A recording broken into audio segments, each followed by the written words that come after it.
ધોરણ નંબર 11 માં ચેપ્ટર 3 ત્રિકોણમિતીય વિધેયોમાં પાંચમો આલેખ એટલે કે y બરાબર cosec x નો આલેખ દોરતા શીખશું અને તેના ગુણધર્મો લખતા શીખશું. તો y બરાબર cosec x પાંચમું વિધેય એનો આપણે આલેખ દોરવા જઈ રહ્યા છીએ. y બરાબર cosec x નો આલેખ. સૌથી પહેલા તમને ખબર છે કે પહેલા કોષ્ટક બનાવશું. x યામ x અને y યામ y બરાબર cosec x. x બરાબર 0 ત્યારે cosec 0 y યામ એટલે sin 0 0 છે. cosec 0 1/0 એટલે infinity. pi by 2 cosec pi by 2 1 sin pi by 2 1 તો cosec pi by 2 પણ 1. pi sin pi 0 cosec pi infinity 3 pi by 2 minus 1 2 pi cosec sin 2 pi 0 cosec 2 pi infinity minus pi by 2 sin minus pi by 2 minus 1 cosec minus pi by 2 પણ minus 1 minus pi તો 0 sorry infinity. હવે આપણે એનો આલેખ દોરવા જઈ રહ્યા છીએ. તો એનો આલેખ છે y બરાબર cosec x નો આલેખ દોરવા માટે x અક્ષ અને y અક્ષ અને ઉગમ બિંદુ બતાવ્યા. યોગ્ય સ્કેલ માપ લઈ pi by 2 pi 3 pi by 2 2 pi આવી રીતે x અક્ષ ઉપર ધન દિશામાં ઋણ દિશામાં -1 1 અને અહીંયા -1 એ રીતે y અક્ષ પર બે બિંદુઓ લીધા. હવે આપણા પાસે છે cosec x માં પહેલું pi by જ્યાં ઇન્ફિનિટી હોય ને ત્યાં તૂટક રેખા દોરવાની. એટલે આપણે 0 પાસે તો પોતે 0 થી ઇન્ફિનિટી એટલે ત્યાં y અક્ષ પોતે જ છે. પછી પાઈ પાસે ઇન્ફિનિટી એટલે તૂટક રેખા શિરોલંબ તૂટક રેખા દોરવાની. શિરોલંબ તૂટક રેખા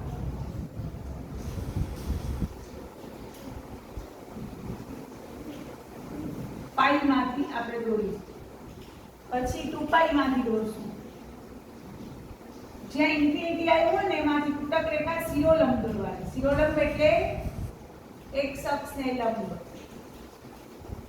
આ બાજુ માઈનસ પાઈ માંથી દોરશું.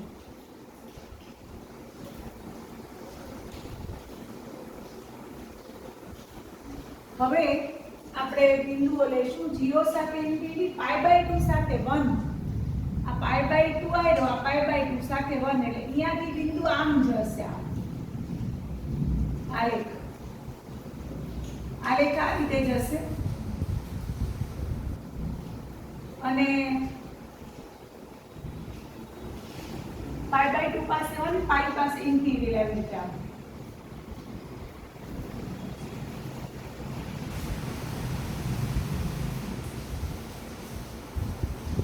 આ રીતે આલેખ થશે.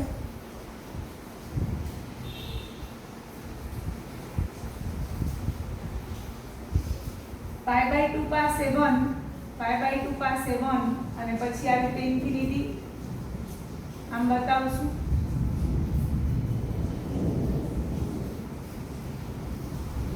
અને આ બાજુ અહીંયા i પાસે ઇન્ફિનિટી. પછી આવશે 3 pi by 2 પાસે -1 એટલે નીચે આ 3 pi by 2 પાસે -1 એટલે અહીંયા આવશે. ચાલો નીચેની તરફ આલેખ આમ દોરાશે.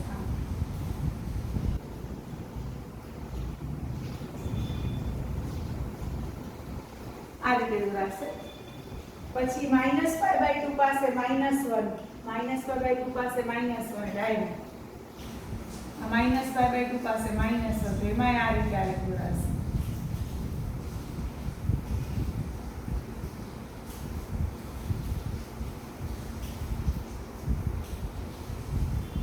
બરોબર. તો આ રીતે આપણે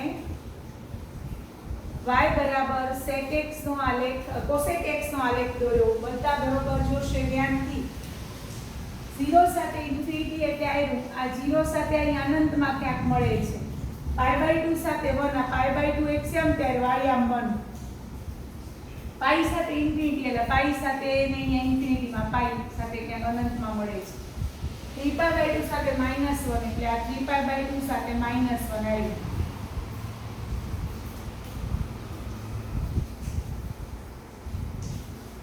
2π પાસે ઇન્ફિનિટી એટલે પાછું 2π પાસે ઇન્ફિનિટી તો આ રીતે આપણે આ વિધેય cosec x નો આલેખ દોર્યો હવે તમે જોયું કે હવે આમાં તમને આમાં અને ગુણધર્મો આપણે લખશું એટલે બધું દેખાશે કે આ y બરાબર cosec x નો જે આલેખ છે ને ઈ x અક્ષને કે છેદતો જ નથી જો 1 થી ઉપર છે આ બાજુ ને આ બાજુ -1 થી નીચે x અક્ષને આ ક્યાંય છેદતો નથી x અક્ષને આ આલેખ જે છે y બરાબર cosec x નો આલેખ કે x અક્ષને છેદતો નથી એટલે ખાસ પેલું લખશું y બરાબર cosec x નો આલેખ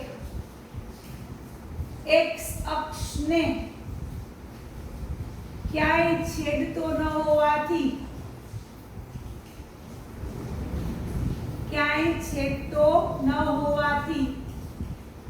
cosec ના શૂન્યોનો ગણ થાય છે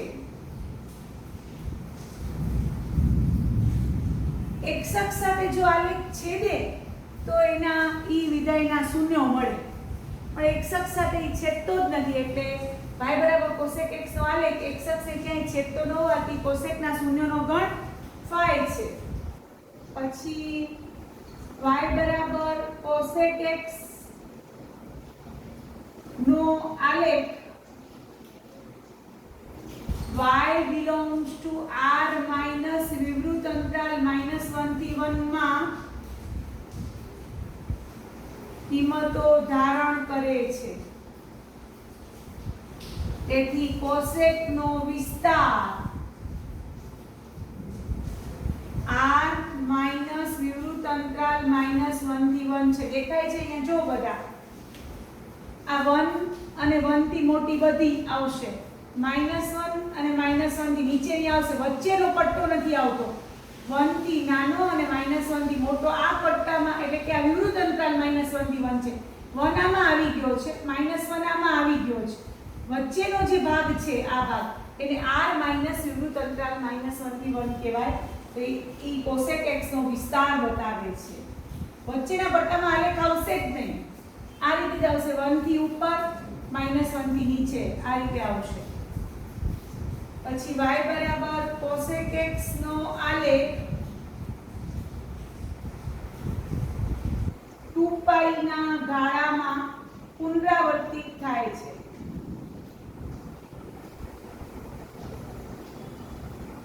therefore cosec x નું મુખ્ય આવર્તમાન cosec નું મુખ્ય આવર્તમાન 2π છે દેખાય છે જોઈ લેજો અહીંયા જરા કે આ એક આવો સીધો u છે પછી બીજો એક ઊંધો u બંને મળીને ટોટલ ગાળો આ ગાળો અહીંયા 0 થી 2π દેખાય છે જોઈ લો આ એક સીધો u અને એક ઊંધો u બે મળીને કુલ ગાળો અંતર કેટલું છે 2π વળી પાછું આગળ જાશું તો વળી એક તમારો એક આપણો સીધો u આવશે પછી બીજો ઊંધો u એમ મળીને 4π આવશે તો 2π ના ગાળામાં આલેખ પુનરાવર્તિત થાય છે એટલે આ વિધેયનું મુખ્ય આવર્તમાન 2π છે અને હવે છેલ્લું ચોથો ગુણધર્મ છે cosec વિધેય પ્રથમ ચરણમાં આ 0 થી π/2 પ્રથમ ચરણ છે એમાં આમ ઘટતું છે આમ ઘટે છે એટલે ઘટતું વિધેય છે દ્વિતીય ચરણમાં વધે છે આ π/2 થી π બીજું ચરણ બતાવે છે એમાં આમ વધ્યું એટલે વધતું ચરણ છે પછી તૃતીય ચરણમાં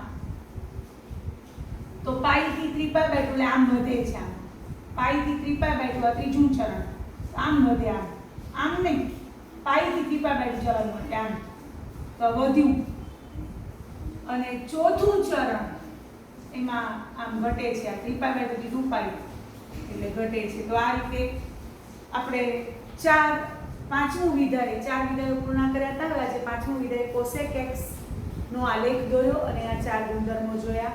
હવે છઠ્ઠું વિધાય છે અને એ છે sec x નો આલેખ અને એના ગુણધર્મો.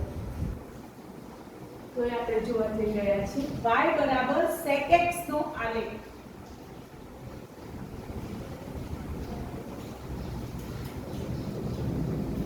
y બરાબર sec x ત્રિકોણમિતીય વિધેય cos નો વ્યસ્ત છે. એનો આલેખ પણ આ ટાઈપનો cosec x જેવો જ છે, થોડો ફેર છે. તો આપણે એ હવે જોવા જઈ રહ્યા છીએ.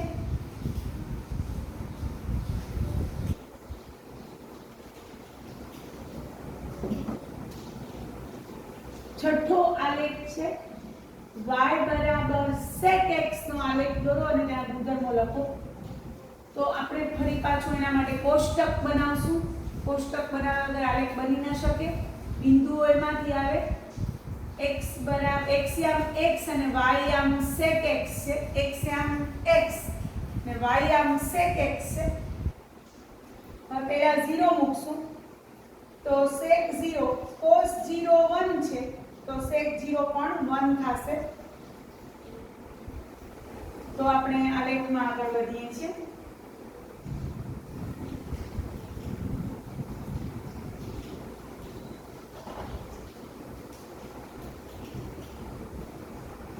x યામ 0 તો y યામ sec 0 એટલે 1 pi by 2 x યામ pi by 2 તો cos pi by 2 0 તો sec pi by 2 infinity pi cos pi minus 1 તો sec pi પણ minus 1 3 pi by 2 તો sec 3 pi by 2 એટલે કે cos 3 pi by 2 0 તો sec 3 pi by 2 infinity 2 pi cos 2 pi 1 sec 2 pi 1 minus pi by 2 0 minus pi તો minus 1.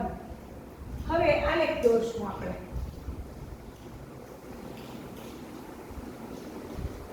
cosec x જેવો થોડો ફેર છે, બાકી આલેખ એ ટાઈપનો જ છે.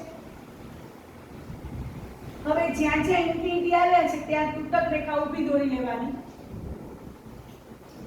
જે બિંદુ આગળ ઇન્ફિનિટી મૂલ્ય આવ્યું હોય ને ત્યાં ઊભી તૂટક રેખા અથવા શિરોલંબ રેખા આપણે દોરી નાખશું.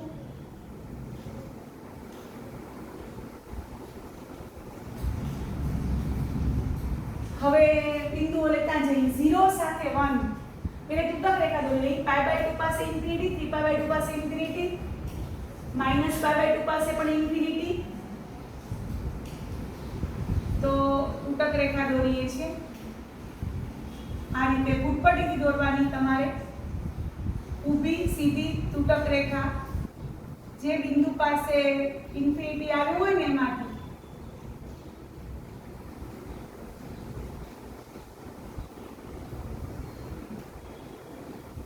હવે આપણે 0 સાથે 1 એટલે આ રીતે. આ 0 1 બિંદુ કહેવાય.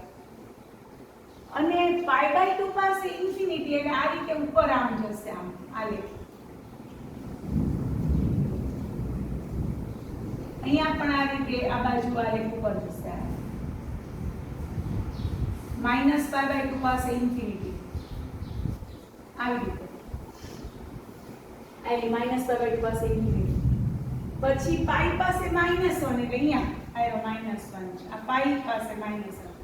વળી આ બાજુ પણ ઇન્ફિનિટી અનંત સુધી આમ વિસ્તરેલો હશે આલેખ.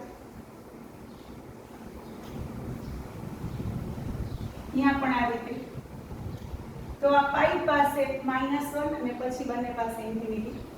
એ રીતે વળી પાછું આગળ જાશું તો 2π પાસે અહીંયા 1 આવશે ને આ રીતે આગળ હશે. 2π પાસે 1 ને પાછું આગળ 5π by 2 આવે. ધારો કે માની લો હવે આગળ આવશે એ 5π by 2 છે. ત્યાં એક તૂટક રેખા દોરી લઈએ. તો આ રીતે. તો આમ y બરાબર sec x નો આલેખ આવી રીતે દોરાયેલો છે જે 0 1 માંથી પસાર થાય છે. તમે જુઓ છો કે આ y બરાબર sec x ના આલેખમાં પણ આ આલેખ છે એ x અક્ષ સાથે ક્યાંય છેદતો નથી. આ આલેખ છે u, ઊંધા u બધા ક્યાંય x અક્ષને છેદતા નથી. એટલે પેલો ગુણધર્મ આપણે લખશું. એના ગુણધર્મો હવે લખીએ છીએ. તો y બરાબર sec x નો આલેખ x અક્ષને